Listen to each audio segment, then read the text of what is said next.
Hi friends, welcome back to my channel. ఎలా ఉన్నారు అందరూ? బాగున్నారా? నేను చాలా బాగున్నానండి. ఈరోజు వీడియోలో నేను మీతో నాటుకోడి పులుసు ఎలా చేసుకోవాలో షేర్ చేసుకోబోతున్నాను. చాలా సింపుల్గా అండ్ ఈజీగా ఎలా చేసుకోవాలో షేర్ చేసుకుంటానండి. ఖచ్చితంగా ఒకసారి ట్రై చేయండి. ఎలా వచ్చిందో నాకు కామెంట్ సెక్షన్లో చెప్పండి.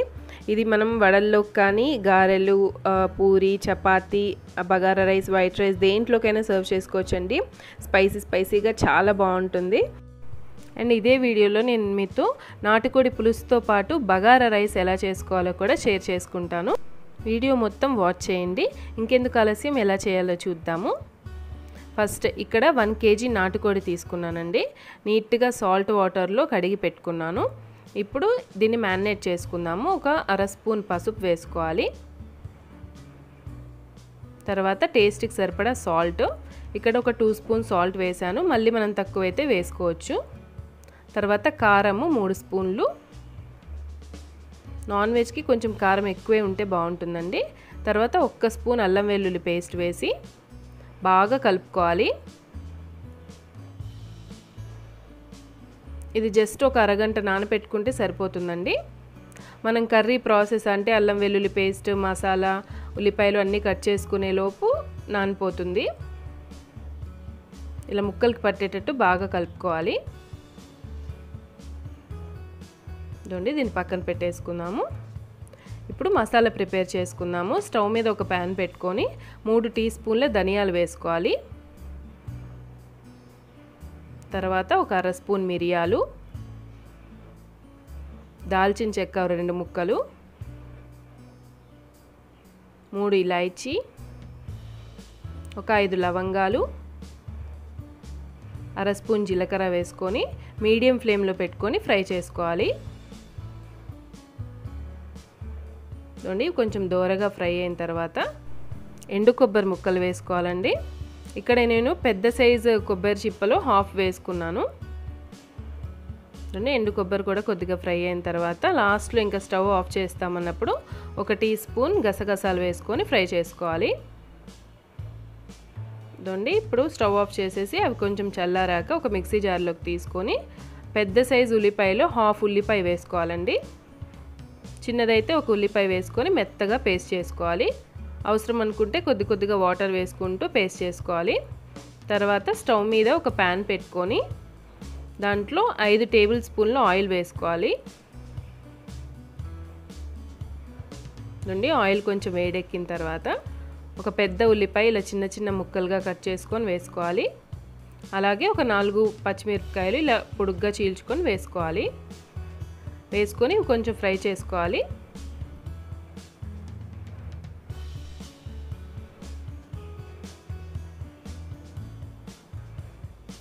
ఉల్లిపాయలు, పచ్చిమిరపకాయలు కొద్దిగా ఫ్రై అయిన తర్వాత అల్లం వెల్లుల్లి పేస్ట్ అండి, 2 టీ స్పూన్ల అల్లం వెల్లుల్లి పేస్ట్ వేసుకోవాలి. ఆల్రెడీ మనం మ్యారినేట్ చేసేటప్పుడు కూడా వేసుకున్నాం కాబట్టి 2 టీ స్పూన్లు అయితే సరిపోతుంది. అల్లం వెల్లుల్లి పేస్ట్ పచ్చివాసన పోయేంత వరకు ఫ్రై చేసుకున్నాక మ్యారినేట్ చేసి పెట్టుకున్న నాటుకోడి వేసుకోవాలి. నాటుకోడి ముక్కలు వేసుకున్నాక ఒకసారి బాగా కలుపుకొని ఇది హై ఫ్లేమ్లోనే పెట్టి కలుపుకోవాలండి.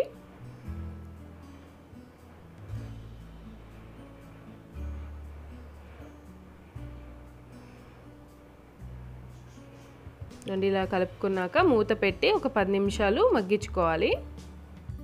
10 నిమిషాల తర్వాత ఒకసారి మూత తీసి కలుపుకోవాలి. చూడండి, మనకి నాటుకోడిలో ఉండే వాటర్ అంతా ఇలా బయటకు వచ్చేస్తుంది.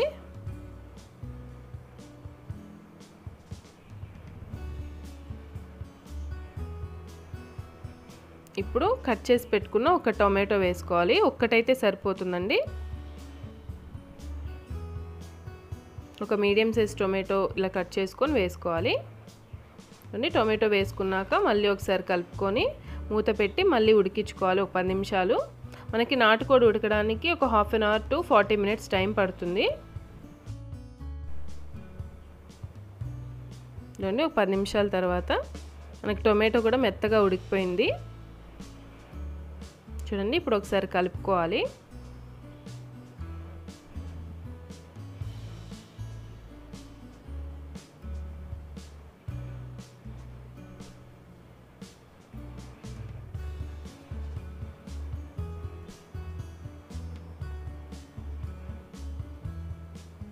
ఇప్పుడు మనం రెడీ చేసి పెట్టుకున్న మసాలా పేస్ట్ వేసుకోవాలి. ఆల్రెడీ మసాలాలన్నీ మనం ఫ్రై చేసుకున్నవే కాబట్టి పచ్చివాసన ఏమి ఉండదండి. టేస్ట్ సూపర్గా ఉంటుంది. ఖచ్చితంగా మీరు ఇలా ఎప్పుడైనా ట్రై చేయకపోతే ట్రై చేయండి. మసాలా పేస్ట్ వేసుకున్నాక ఒకసారి కలుపుకోవాలి.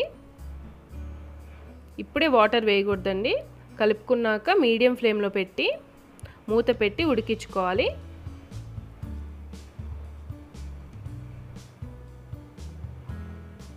ఇదండి ఒక 10 నిమిషాల తర్వాత మూత తీసి చూస్తున్నాను. మనకి మసాలా, అల్లం వెల్లుల్లి పేస్ట్, మనకి ముక్కలు అన్నీ బాగా ఫ్రై అయిపోయి ఆయిల్ అంతా చూడండి ఇలా పైకి తేలుతుంది. ఇప్పుడు మనకి గ్రేవీకి ఎంత వాటర్ కావాలో అంత వాటర్ వేసుకోవాలి. ఇక నేను ఒక గ్లాస్ వాటర్ వేస్తున్నాను. మీ గ్రేవీ థిక్గా కావాలా కొంచెం పల్చగా కావాలా అనే దాన్ని బట్టి వాటర్ వేసుకోండి. దాన్ని నీళ్ళు వేసుకున్నాక ఒకసారి కలుపుకొని కొద్దిగా కొత్తిమీర వేసుకొని మూత పెట్టి ఉడికించుకోవాలి.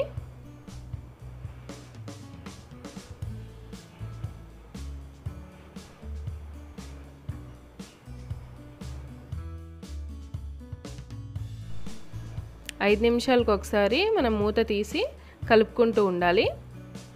చూడండి ఒక 10 మినిట్స్ తర్వాత మనకు ఆయిల్ అంతా ఇలా పైకి తేలిపోయింది. ముక్క కూడా మెత్తగా ఉడికిపోయిందండి. ఇదే ప్రాసెస్ని కుక్కర్లో కూడా చేసుకోవచ్చు.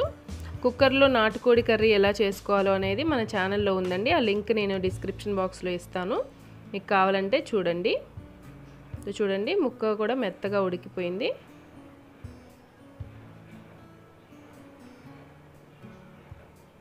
ఇప్పుడు కొద్దిగా కొత్తిమీర వేసుకొని స్టవ్ ఆఫ్ చేసేసుకోవడమే. బగారా రైస్ ఎలా చేసుకోవాలో చూపిస్తున్నాను. స్టవ్ మీద ఒక ప్యాన్ పెట్టుకొని దాంట్లో ఆయిల్ ఒక 3 టేబుల్ స్పూన్లు ఆయిల్ వేసుకోవాలి. 1 టేబుల్ స్పూన్ నెయ్యి. మనకి నెయ్యి ఆయిల్ కొంచెం వేడెక్కిన తర్వాత ఒక 4 లవంగాలు, ఒక 4 ఇలాయచీ, దాల్చిన చెక్క, మరాఠీ మొగ్గ, బిర్యానీ ఆకు వేసుకొని ఫ్రై చేసుకోవాలి. 1 స్పూన్ షాజీరా, కొద్దిగా మిరియాలండి. మిరియాలు ఆప్షనల్, మీకు కావాలంటే వేసుకోవచ్చు లేకపోతే స్కిప్ చేసేయచ్చు.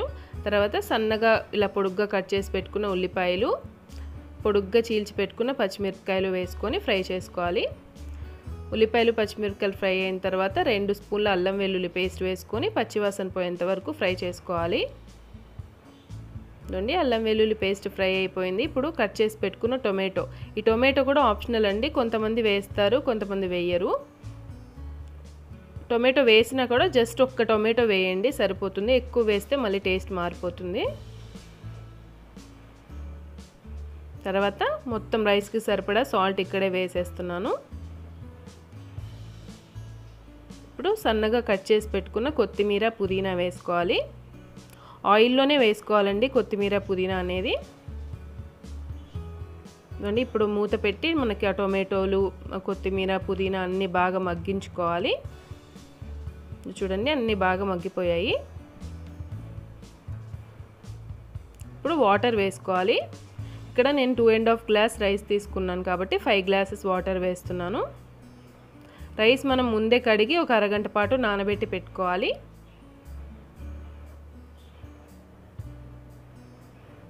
వాటర్ వేసుకున్నాక సాల్ట్ చెక్ చేసుకొని ఏమైనా తక్కువ ఉంటే వేసుకోవాలి. తర్వాత చూడండి వాటర్ ఇలా రోలింగ్ బాయిల్ అవ్వాలండి, బాగా మరగాలి నీళ్ళు. అప్పుడు మనం నానబెట్టి పెట్టుకున్న బియ్యం వేసుకోవాలి. ఇక్కడ నేను బాస్మతి రైస్ యూజ్ చేశాను, నార్మల్ రైస్తో కూడా చేసుకోవచ్చు. రైస్ వేసాక మూత పెట్టి హై ఫ్లేమ్లోనే ఉడికించుకోవాలి. చూడండి క్లిప్లో చూపిస్తున్న విధంగా వాటర్ అన్నీ ఇంకిపోయి ఇలా ఉన్నప్పుడు స్టవ్ సిమ్ చేసేసుకొని లో ఫ్లేమ్లో పెట్టేసుకొని స్టవ్ని ఒక నిమ్మకాయ పిండుతున్నాను. ఇది ఆప్షనల్ అండి, కానీ నిమ్మకాయ పిండడం వల్ల టేస్ట్ బాగుంటుంది.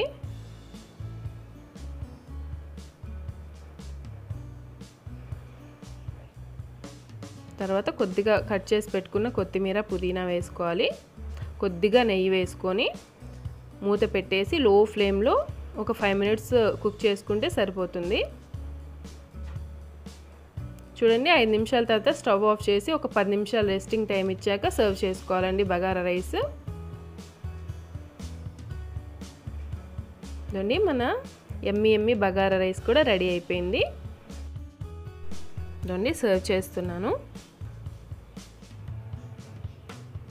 బగారా రైస్, నాటుకోడి పులుసు అండ్ ఆనియన్ లెమన్తో సర్వ్ చేసుకోండి. చాలా అంటే చాలా బాగుంటుంది. ఖచ్చితంగా నేను ఎలా చేశానో ఒకసారి ట్రై చేయండి ఫ్రెండ్స్. ట్రై చేసి ఎలా వచ్చిందో నాకు కామెంట్ సెక్షన్లో ఖచ్చితంగా చెప్పండి. అండ్ ఫ్రెండ్స్ మీకు ఈ వీడియో నచ్చిందా? నచ్చితే ప్లీజ్ లైక్ చేయండి, షేర్ చేయండి, కామెంట్ చేయండి అండ్ నా ఛానల్ని సబ్స్క్రైబ్ చేసుకోండి. సబ్స్క్రైబ్ బటన్ పక్కనే బెల్ ఐకాన్ ఉంటుందండి, దాన్ని ప్రెస్ చేయండి. దానివల్ల నేను ఏ వీడియో అప్లోడ్ చేసినా నోటిఫికేషన్ మీ దాకా వస్తుంది. Thank you friends. Thanks for watching.